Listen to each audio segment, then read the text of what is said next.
আসসালামু আলাইকুম। আশা করি সবাই ভালো আছেন। আল্লাহর রহমতে আমরাও ভালো আছি। ছোট্ট একটা রেসিপি নিয়ে চলে আসলাম আপনাদের মাঝে মাহি আক্তার চ্যানেল থেকে। তো রেসিপিটি ভালো লাগলে অবশ্যই লাইক, কমেন্ট, শেয়ার করতে ভুলবেন না। আমি আজকে পাঁচ স্পেশালি মিলানো মাছ, বাইলা আছে, বাইঙা আছে, ট্যাংরা আছে, মানে পাঁচ স্পেশালি যেটা মাছ বলে ওই মাছটা আমি এনেছি। ওই মাছটা আমি রান্না করব, আলু দিয়ে আজকে ওটা রান্না করব। আর এখানে আলু মেয়ে মানে যেটা ভাজা বলে বা বাংলাটাই বললাম, আলু ভাজাটাই মানে খাবে সস দিয়ে। ওইটা দুপুরে রান্নার ফাঁকে ফাঁকে আমি ভাজা দিলাম। তো এখানে আবার পুঁই শাকের ফুল, মানে এখন কিন্তু পুঁই শাকের ফুল নেই বাজারে, তাও আজকে হঠাৎ করে পেয়ে গেলাম, পেয়ে পরে নিয়ে আসলাম।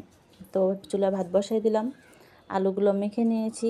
ভাতটা হয়ে গেলে আমার চুলা একটা, তো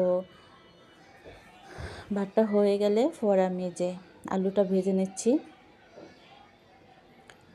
আলুটা ভাজা হচ্ছে, লাল লাল করে কড়া ভাজি করে নেব আমি আলুটা, কারণ ছেলেও খাইতে পারে, সবাই আমরা পছন্দ করি আলু ভাজাটা, এই জন্য কোনো সমস্যা না। সসটা দেখাচ্ছে আমার মেয়ে। তো ওই যে আলু ভাজাটা লাল লাল করে ভাজা হয়ে গেছে একবার, তো আর একবার আমি ভেজে নিচ্ছি। এখন আমি ওই যে ভাজা শেষ, এখন আমি ওই যে পুঁই শাক ভাজি করা, পুঁই শাকের ফুলটা আমি ভাজি বসাই দিলাম। তো এইটাও হওয়ার কাছাকাছি, পুঁই শাকের ফুলটা আমি ভেজে নিচ্ছি।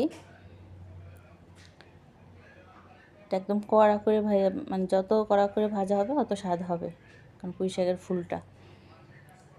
আর এর ফাঁকে ফাঁকে আমি মাছটা যত মাইখা বসাবো, কাঁচা মাছটা মাইখা বসাবো, এর ভিতরে লবণ দিয়ে দিলাম, পেঁয়াজ দিয়ে দিছি, জিরা বাটা, পেঁয়াজ বাটা, রসুন বাটা এবং কাঁচা কুচি করে পেঁয়াজ দিয়েছি, কাঁচামরিচ, শুকনা মরিচ, গুঁড়া মরিচ, মানে সব কিছু আমি দিয়ে দিলাম।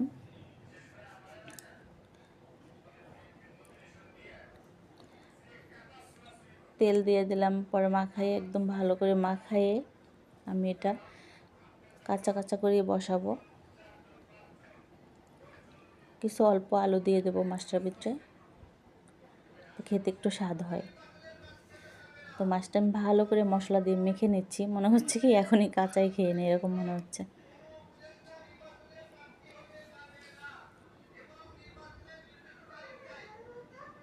যে কাঁচা আমি ভালো করে মাছটা মেখে নিলাম, পরে আমি কিছু আলু দিয়ে দেব।